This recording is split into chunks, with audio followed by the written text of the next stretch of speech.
The Gospel of Luke, chapter 9.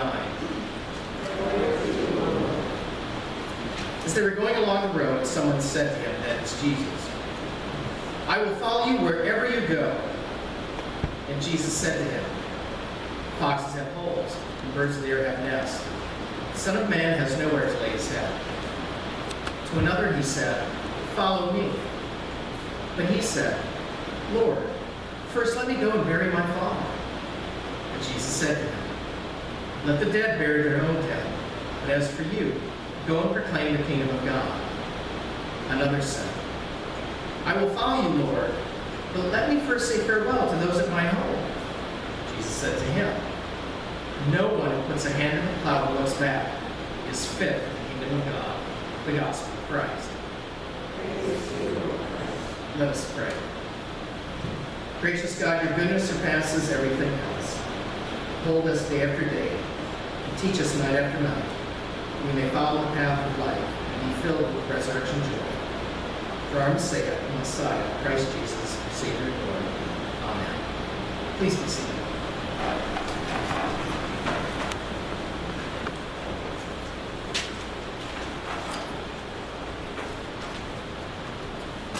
Dear friends, grace and peace to you from God and the Lord Jesus. Amen. As I mentioned, you'll be hearing about the Synod Assembly. I'll use a number of excerpts from the report of our Bishop Michael. In Synod Assembly, we gather together. And in this Synod Assembly, as we gather together, it wasn't just me representing you, but it was Joel Sievers. You see seated right there. It was his first Synod Assembly. And I'm happy to say he survived. But I will say something about our Synod Assemblies. They have changed in the last few years. Sadly, those who are so contentious have decided to just pick up and leave the church. But those who are willing to agree to disagree and have heartfelt discussion, passionate disagreements, they remain together in our church family. And for that, I'm very thankful. The Synod Assembly is a gathering of the body of Christ. And no, I didn't plan it this way, but Pastor Rob did get me a picture. So right over there. I wish you could see the front of that t-shirt because you've seen that one before. I wore it during Reformation against the Luther. Since it's bright orange, it says, "A very bright God." And we talked about Luther during the Synod Assembly. He was a very bright guy. Was he infallible? By no means. Could he be caustic to anybody who disagreed with him? Be they Christian, be they non-Christian, be they people who became known as Lutherans, be they Anabaptists, be they Muslims, be they you name it, of course. And of course, his favorite target, the Pope. He had feet of clay, no doubt. But he also set in motion, unbeknownst to him in the very beginning of this, 500 years of Reformation. Notice I said 500 years, not 500 years ago of reforming, but a constant reforming of the church, and not just with us Lutherans. As he went back to the gospel, as he mined the words from the New Testament writings, he reminded all Christians that we're to be reforming constantly. We reform in our worship. It's a very different worship experience than you might find. We were reforming in other ways during Synod Assembly. As the bishop preached, his messages were not your typical messages.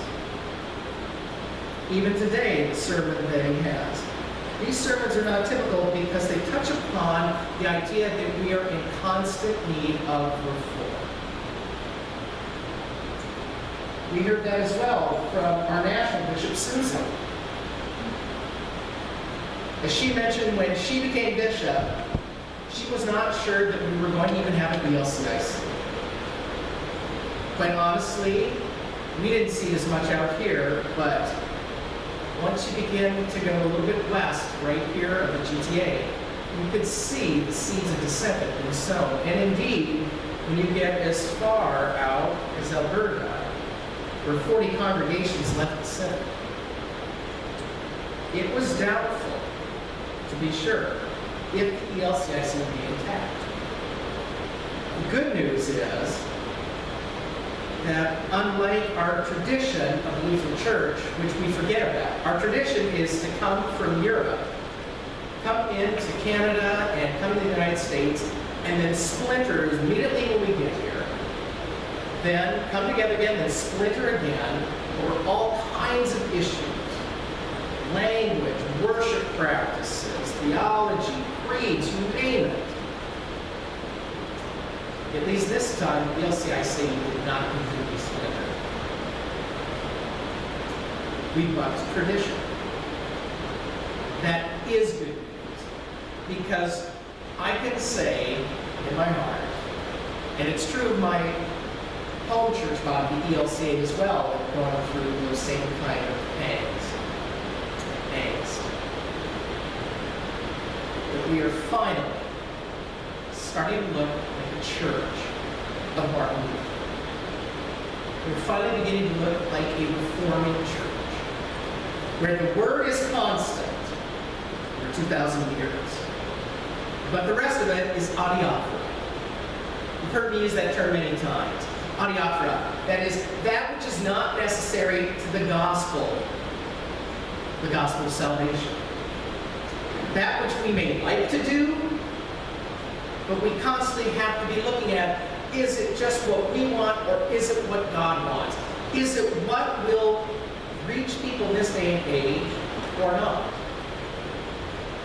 And Luther was the master of that, blending tradition with the new.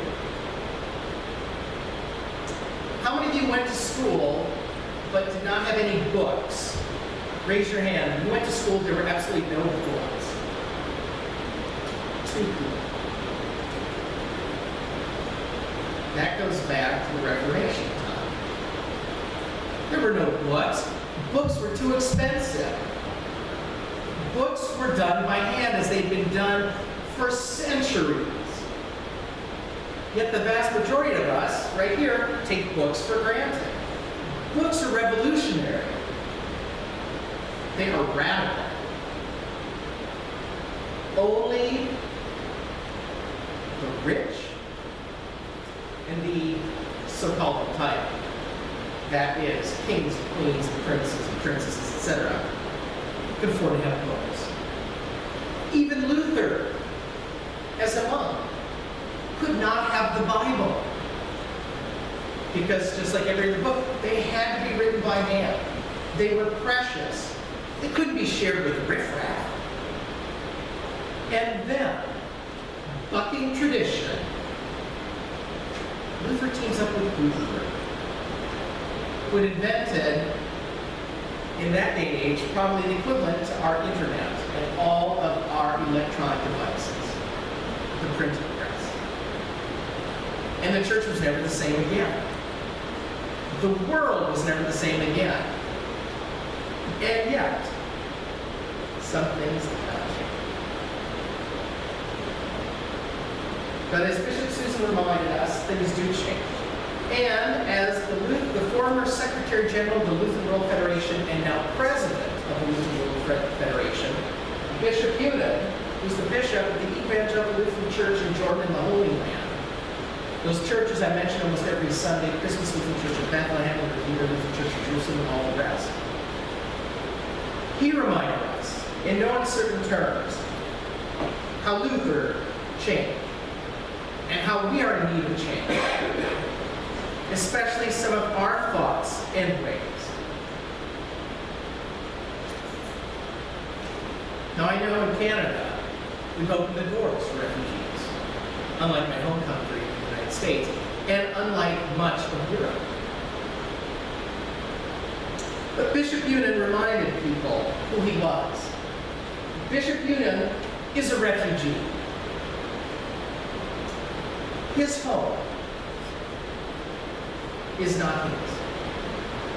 His father and mother's home, his grandparents' home is not theirs anymore. Not because they sold it way back when, but because the government confiscated it.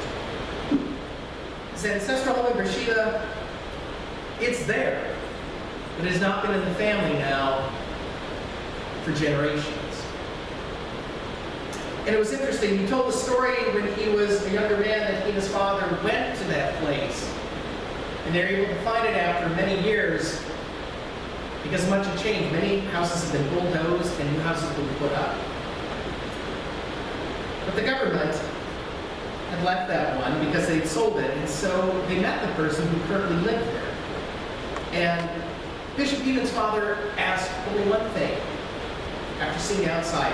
Would it be possible just for him to look inside to see their old house? Mind you, the house that had been taken from them by the government. The person said, no. The government gave me this house, it is mine, and slammed the door.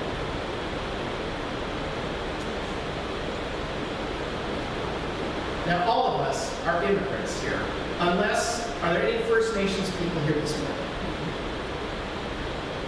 We stand on First Nations ground. In fact, we're actually part of the Six Nations. As we were reminded as we met over in Mississauga, that tract of land extends for 900 miles in total. Total circumference.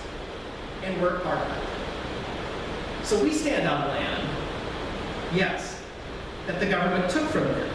Because the land that I preach from right now, that you're listening from, was part of a treaty. And what did our government do? They did not honor the treaty. Bishop Eden can relate to that. Some of you from Europe are displaced people. But how many of you, since you've come to Canada, have had the government come to you and take your home? If that has happened to you by the government of Canada, please raise your hand. As I thought for a moment. We've gone from a world where 6 million people were displaced, most of them being refugees, to now, in over a decade, 24 million people displaced.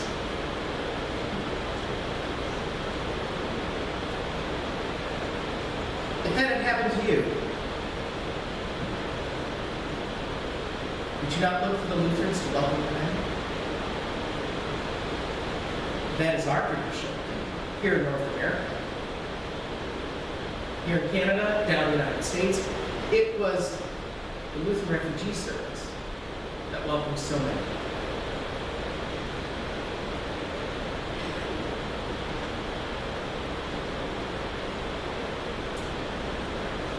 As we discuss these very pertinent issues that affect our lives, even though we are not displaced people, it affects us because as we're reminded, we are one in the body of Christ. What affects one affects all. The bishop has stern words for us that will sound somewhat familiar because he preached a little bit of this when he joined us for our 50th anniversary. How many of you were here for our 50th anniversary celebration? I see a good number. He's expounded upon that, but I'm going to give you a few snippets of what he said the other day. He began with this. I recently listened to a radio interview with an author named Chuck Klosterman, who has written a book entitled, But What If We Were Wrong? Thinking about the present as if it were the past. He maintains that every generation unconsciously assumes that its particular view of reality will continue in perpetuity. But of course, time passes, ideas shift, opinions invert.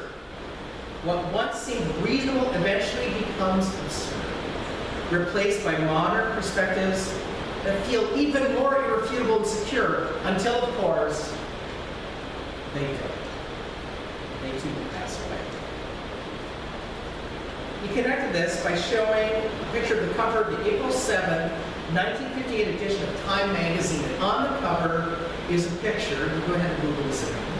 The Reverend Dr. Franklin Clark Fry president of the United Lutheran Church in America, the predecessor body of our church. The news was about the amazing growth that the Lutheran churches were experiencing in North America. 2 million members in 10 years. Now, Bishop Michael went on to say to all of us, I'd like to tell you that the reason for this growth was due to the compelling nature of the church's evangelism efforts. And as your witness and evangelism ministry area director, I'd like to say, yes, that was the case, and it's still the case. That wasn't the case. The number one source of growth for the Lutheran Church was the level of post-World War II immigrants from Europe, many of whom were Christian, and of that group, a high number who were Lutheran. A second source was a high birth rate, not just amongst the Catholics, but amongst Lutherans as well throughout North America. When childbearing age women gave birth to an average of almost 4 children. The average is now less than 2. So, of course, the idea was, in North America, look at us, we are the success story. This will go on in perpetuity. We have a magic formula, we're going to do all these great things, we're going to do church a certain way, it's going to go on forever. Bishop reminds us, and then lo and behold, the world changed. Immigration patterns shifted. We were no longer receiving card-carrying Lutherans to our shores. Birth rates plummeted. We became an affluent society. Lifestyles changed. Media became prevalent. And participation levels in every social organization in society in North America started to witness the same rates of decline that we see this day. Bishop Michael says, you know the litany change as well as I do. And it all happened as a result of societal forces that were largely beyond our capacity to control or change. And then he went on to say, everything changed, everything that is, except us Lutherans, and the way we go about doing the things we do as Lutherans. That didn't change. He says, I see an institution that is still organized on pretty much the same model that is developed 60 years ago to respond to a particular set of massive social changes in post-war North America. An institution that somehow got stuck and failed to effectively adapt to the changes that came in rapid succession through the final decades of the 20th century and the first part of the 21st century. Our theme, which is modeled after the theme of celebrating 500 years of Reformation in 2017, is liberated by God's grace. It's a biblical theme. It's a theme we all know as Lutherans because it's what Luther rediscovered in the New Testament, what he found at the heart of the gospel. And one of the reasons why, when we as Lutherans look at the Bible, we look at everything it says through the lens of the gospel. Because through that, we're liberated by grace. It's not by the works that we do. That doesn't bring justification and liberation, as you heard earlier. But God expects us to act, to do good works, because we're liberated. And it is a serious expectation. Now, a few more things the bishop had to say that were probably hard to hear, but we need to hear it in this day and age, no matter what church you are a member of. But specifically being Lutheran, he said, we're a church that needs to be liberated and set free from a slavish bondage to a worldview that is no longer working for us. We're a church that continues to do the things in pretty much the same way as we've always done them, and yet expects to have different results. This, of course, is the classic, albeit cliche, definition of insanity. You do the same thing over and over again, but you always expect different results. And he says the consequences of continuing on this course are perilous. and may in fact be preventing us from fulfilling what I'll put in my own